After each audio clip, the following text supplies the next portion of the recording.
Hey y'all, welcome back to Healthy Design. Thought today we talk a little bit more about stress, and we all have it. We all know about it. Um, I do think a lot of times though it's given just a negative rap, which makes sense because it can have some negative impacts on our health, and even just psychological stress can manifest in physical symptoms. So stress is really important. I wish it was so easy as just to eliminate stress from your life. That normally is pretty impossible to do, especially to eliminate all of it.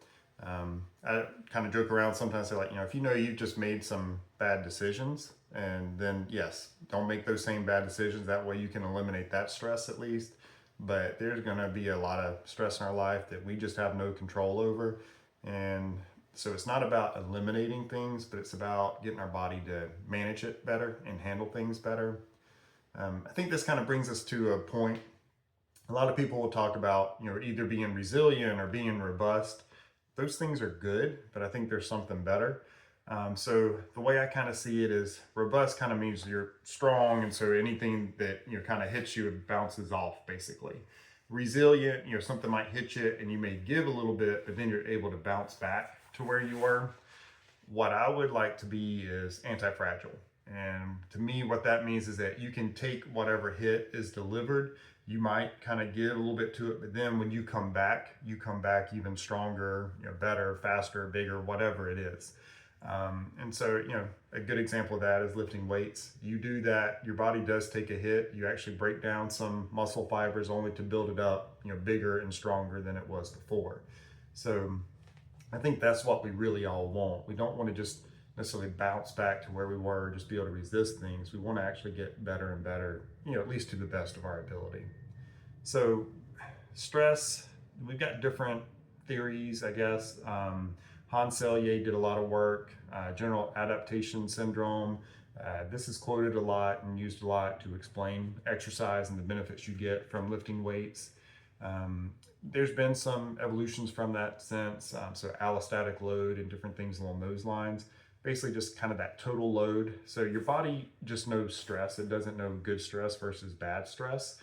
And I think a lot of people don't know that there is good stress. So even something that's good can still be a stress on your body. It's not just something that's bad is a stress on your body. But allostatic load is just that total load. And the way I kind of see it, if that total load exceeds your body's abilities to handle it, that's when you start having issues. One analogy people will use a lot of times, kind of this bucket analogy. So, we're going to have different insults, injuries that occur to us every day. We're going to be exposed to things that our body doesn't like. There's different chemicals, things like that. And so each one of those is this drip coming into the bucket.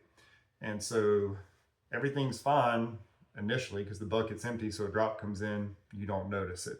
You really don't notice it until finally that bucket's full and the drop comes in and now it starts to overflow that bucket. That's when we start to have issues. So there's a lot going on before we ever notice it, before we ever see it. Part of the issues with this is that not everybody has the same bucket. Some people are going to have a really wide, but maybe really narrow bucket, or really wide, really big, really narrow, really, really, really small, or really, really big. So with that, you can see that there's going to be more insults one person can take before they start to have issues rather than somebody else. Unfortunately, there's not a whole lot we can do to necessarily increase the size of our bucket. But again, there's things we can do to where we take that load off so that our bucket just doesn't overflow. At least that's the way I kind of see it, and hopefully that makes sense. So I guess one of the big things with this, with stress, is our body learns how to manage stress. And so some of this is from polyvagal theory with Stephen Porges and just different things. Well, so there's a good book I like to, The Body Keeps Score. I think that's a really good one. You can find polyvagal theory, either papers or books, so they can explain that. The general idea on that is the vagus nerve, again, we talked about a little bit, kind of has multiple functions. It can kind of help us with that, being able to connect with people, and it can also put us in that, fight or flight state, and where we can really kind of fight things off, run away, and deal with things. And so basically with that, when you're exposed to a stressful event, whatever it is, your body's going to do whatever it thinks is best to be able to survive that event. And if it works, if you survive that event, well, now your body's learned, oh, this worked. So this is my go-to. This is what I want to do with things. And so with like trauma, we see that quite often too. Um, as an example, you got two different sides of it. You got that fight or flight, or you've got this freeze response. And a lot of people don't know about the freeze response or don't think that's the same as fight or flight, when it actually is very much the same. Robert Sapolsky talks about some of this too in his book, Why Zebras Don't Get Ulcers. And so if you think back or go watch some YouTube clip or National Geographic where you see the lions hunting, they will find a gazelle. And the gazelle's looking around, everything's fine, so it's eating, but then it sees the lion, so it takes off running. Lion's chasing it. If the gazelle gets away, then everything's good. But a lot of times that lion keeps getting closer and closer. And what you'll see a lot of times is that gazelle, they're up, that lion's in the air, the gazelle goes down even before the lion lands on it. Not always, but sometimes. And so they switch from that fight or flight. They're running away. That's the flight part. They see that that's not working because the lion's just about to get on them, and then they go into this freeze response. And so people think, well, if you're frozen, you're just there, you're not moving or doing anything, there's not all this energy being exerted like it would be if you're fighting something off or running away. That's not the case. There's actually just as much energy being used to keep you still, or in this case, keep that gazelle still. This is a protective response because that lion knows if something's already dead, it's probably not a good idea for it to eat it, because then it's probably going to get sick and it might die, and it doesn't want to do that, so it wants to survive. So different things will occur to where like pain's not experienced as much, and this is where people can kind of disassociate as well.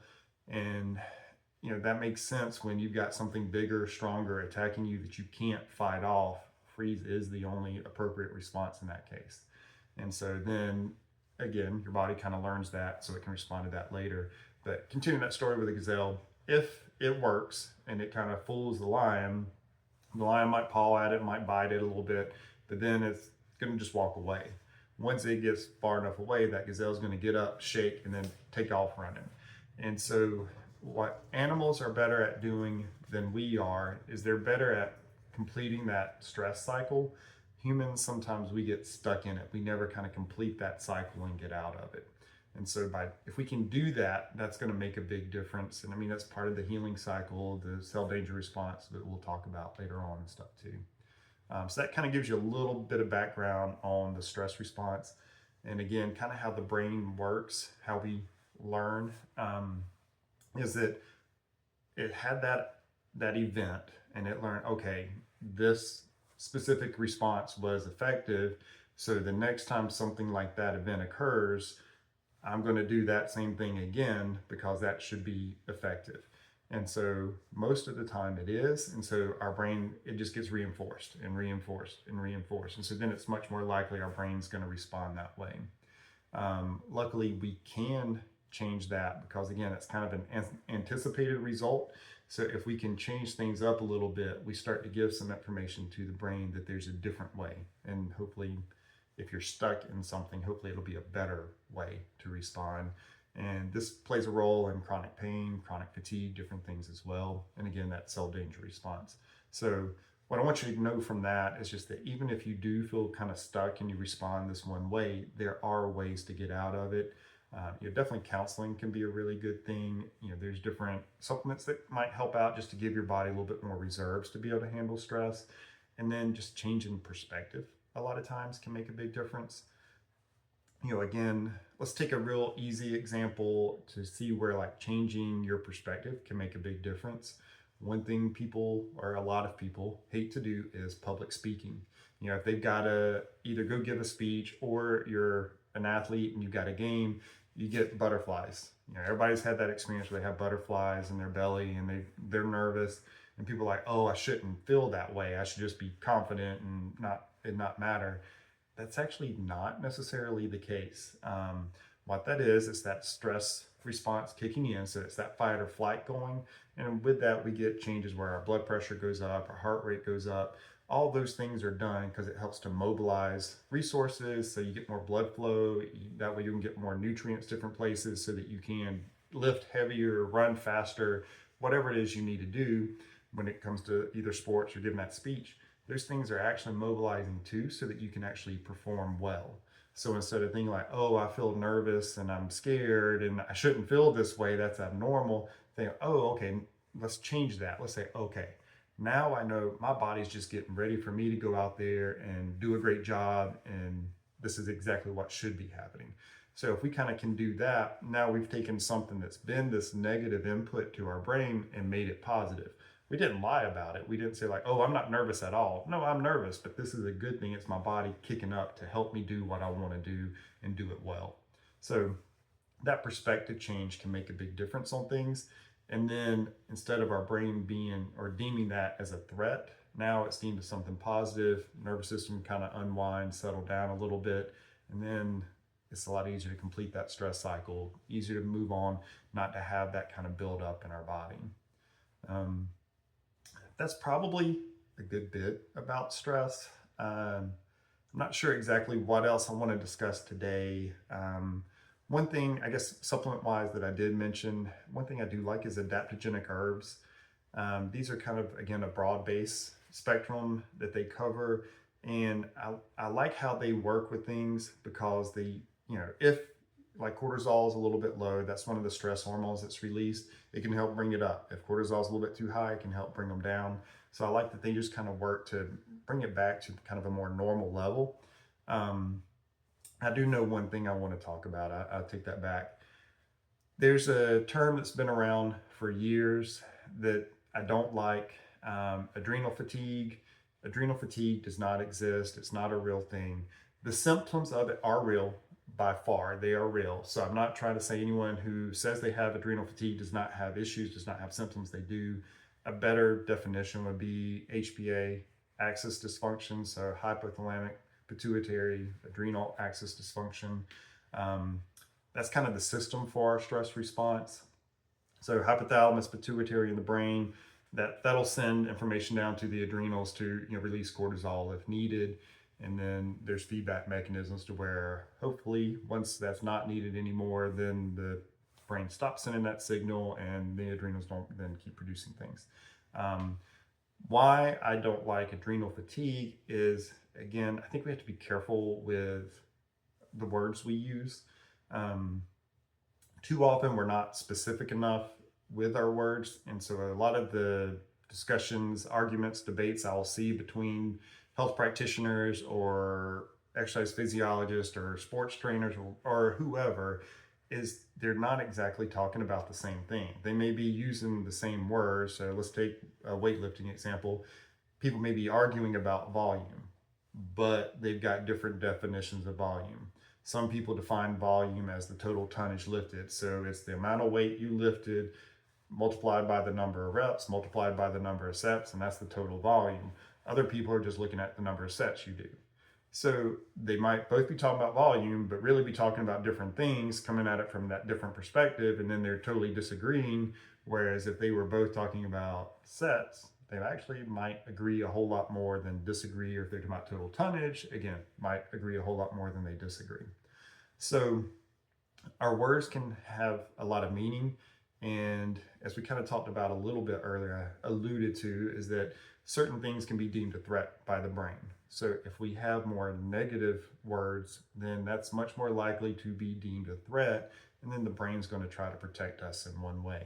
That's part of what that stress response is. That's actually part of what pain is. It's a protective response. So we want to try to make sure the brain's protecting us when it needs to, but we don't want it to be that overprotective helicopter parent or person that's always there doing something when it doesn't need to. We want it to calm down, leave us alone when we need it to, but when we need it there, we want it to be right there helping us out.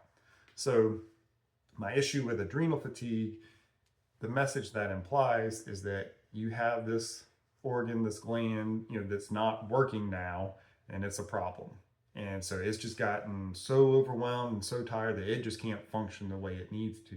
And there are different issues where that can occur. Like there's Cushing's and there's Addison's, but for most people that are talking about having adrenal fatigue, they're not in one of those kind of disease states for their adrenal glands.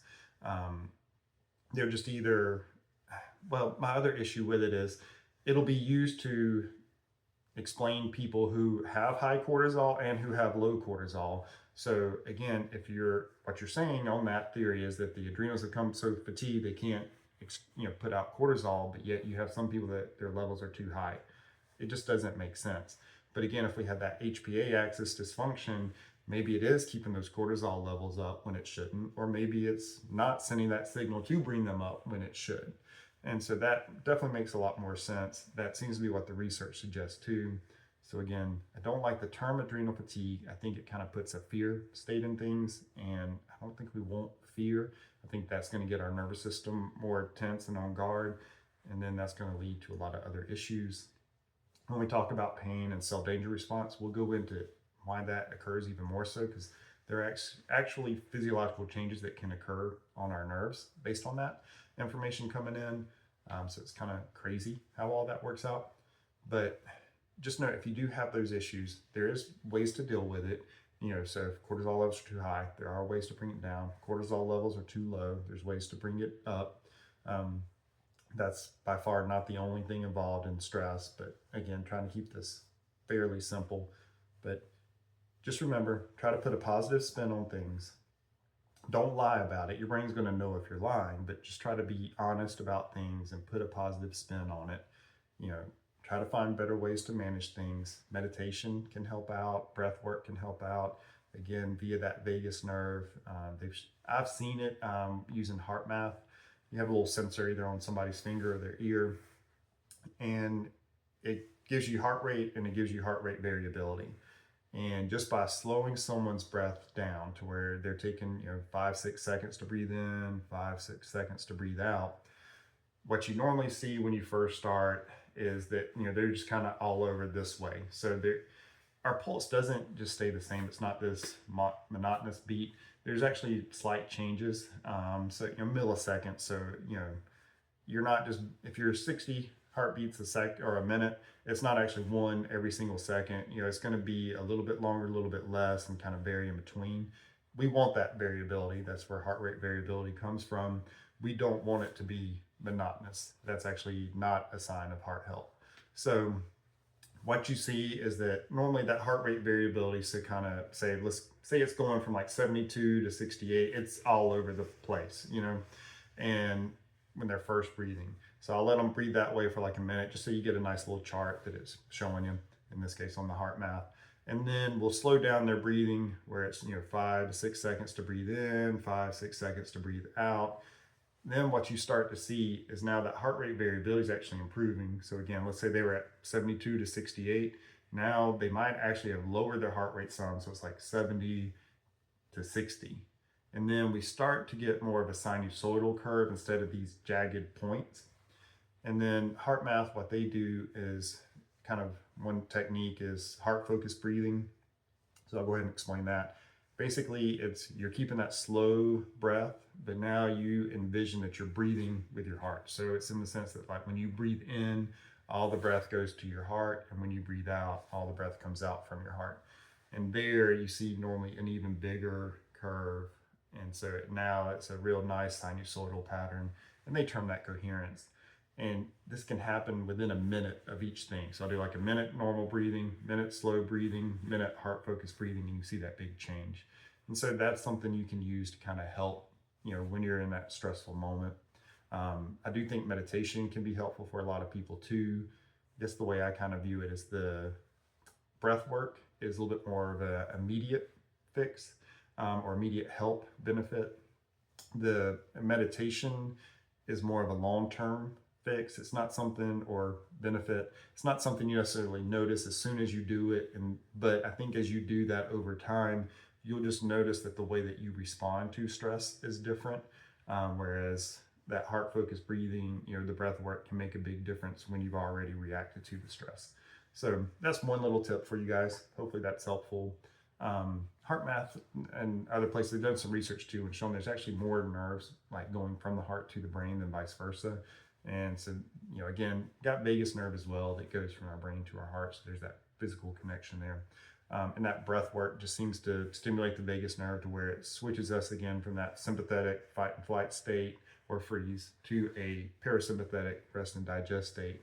And that's what we want. We want to, during those moments where we need to have that stress response, where we need, to be amped up, we need adrenaline, we need cortisol, we need all these things. We want it to be there. But when that moment's done, we want to be able to go right back to where we're normal, we're able to connect with people, able to have community, different things like that, because that's very beneficial for our health. And so we need to be able to cycle back and forth. Neither one of those is correct all the time. Again, context and nuance is going to play a big role in everything. So that's a good bit of information on stress. Hopefully it was helpful. I have articles on my website too that might be helpful for you guys too if you want to get a little bit more into it and kind of see that HPA axis. There's some pictures, from different things there. So anyway, hope you guys enjoyed this. Let me know if you have questions. Let me know if you need anything, and I will talk to you the next time. Bye.